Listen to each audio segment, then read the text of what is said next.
I'm Kirsten Murphy, Executive Director of the Vermont Developmental Disabilities Council. We're proud to be a participant in our state's Pathways to Partnership grant supported by the Disability Innovation Fund through the U.S. Rehabilitation Services Administration.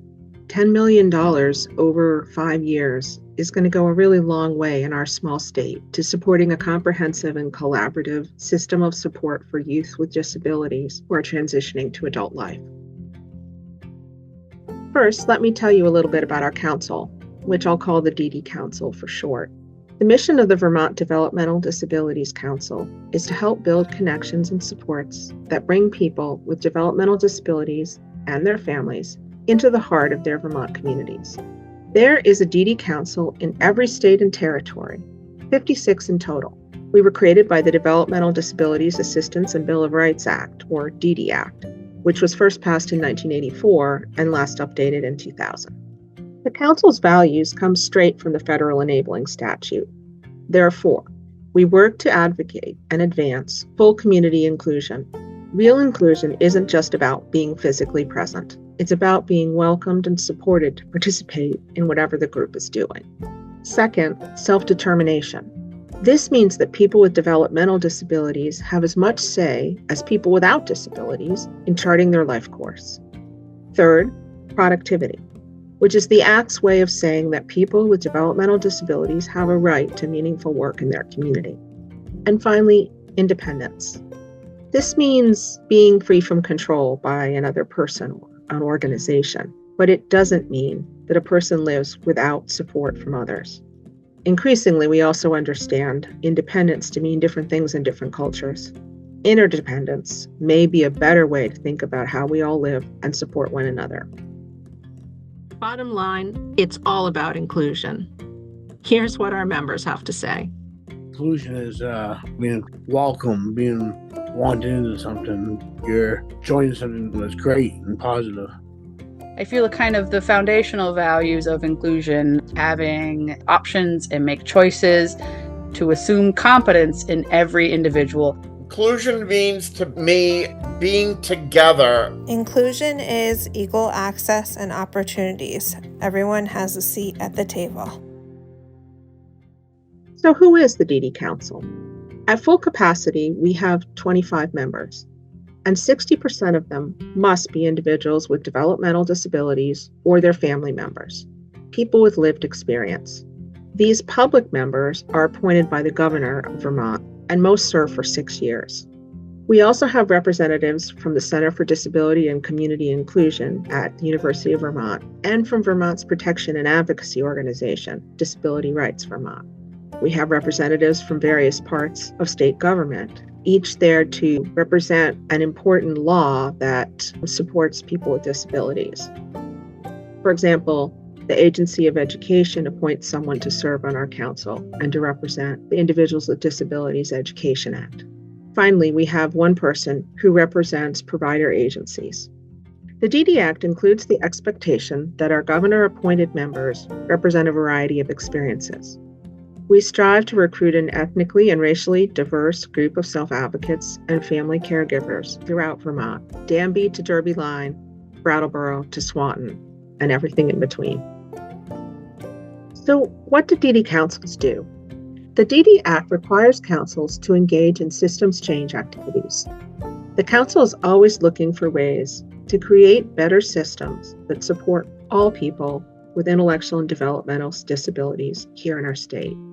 This could be through changing a policy or a law, by advocating that the state of Vermont take up a new approach to one of the services that it provides. It could be sharing best practices and information about the experience of Vermonters with intellectual and developmental disabilities.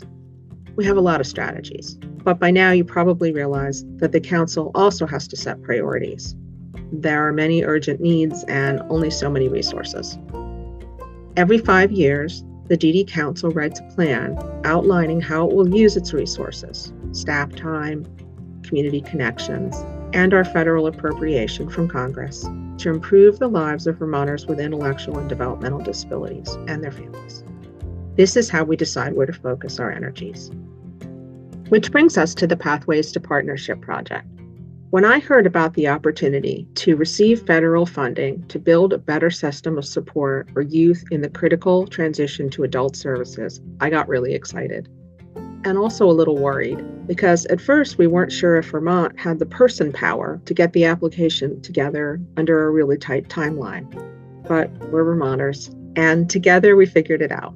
A big thank you goes to the Division of the Blind and Visually Impaired for taking the lead and pulling together a team ready to write the grant and begin forging partnerships. To me, the key theme that runs through Vermont's Pathways to Partnership project is high expectations. The transition period is critically important. It's a time to dream big dreams.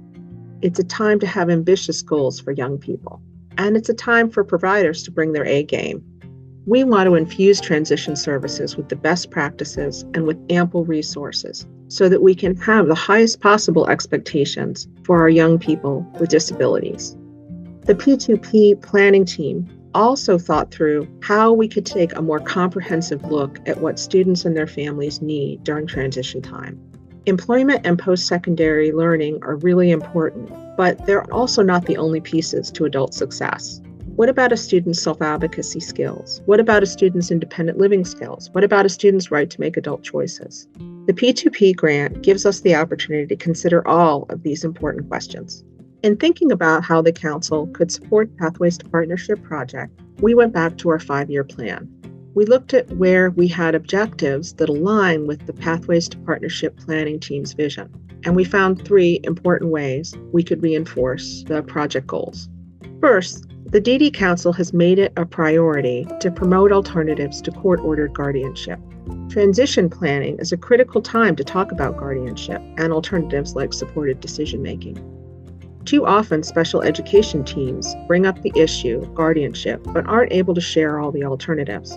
Families may feel that they have to get guardianship as soon as their son or daughter turns 18 if they, the parents, want to remain involved in the IEP process. Increasingly, however, shared decision-making is considered best practice. In this approach, a young person can identify what decisions they want help with and what decisions they want to make on their own. There's a recognition, too, that making decisions is a skill, one that gets stronger with practice. So the DD Council will be working with Pathways to Partnership organizations to share information about guardianship, to promote alternatives, and to give individuals and families the space and time and support to reimagine what adult decision-making can look like in their situation. Our second area of alignment is around customized employment. In 2021, the DD Council was fortunate to contract with a national firm, Griffin Hammes and Associates. Griffin Hammes provided a training for direct support professionals and family members where we all learned together about customized employment. We learned about the ways that other states are embracing this form of supported employment.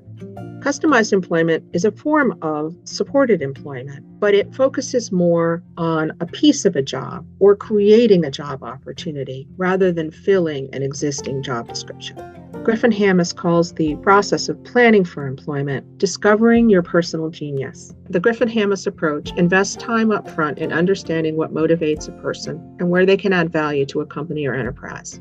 The DD Council realized that these same practices would be especially valuable in working with youth who are at the very beginning of exploring what employment will look like in their life. So the Council is excited to offer the core training in customized employment, known as ACRE training, as early as this coming summer. And we plan to ensure that these trainees have support throughout the following school year through whatever firm we hire to advance customized employment in Vermont. And finally, our third project has to do with creating an information hub, especially for family caregivers. Family members have told the DD Council for a long time that one of the biggest barriers to receiving the services that their family member needs, especially adult services, is access to unbiased, easy to understand and complete information. Why is everything in Vermont a secret? One of our members asked. It's true. In Vermont, there's no one organization or even a website that gives people seeking disability services the full picture of what is available and what their rights are within each program. At the Council, we have a pretty good handle on what people need to know and how to workshop informational materials so that self-advocates and families help shape what's shared. but we've never had the resources to hire a writer and a web designer and put all this information in one place. The DD Council is also excited to serve on the steering committee for the Pathways to Partnership project and to be part of forging new relationships to support high expectations for Vermont's young people with disabilities. We can't wait to get started. Thank you. Advocate, change, join.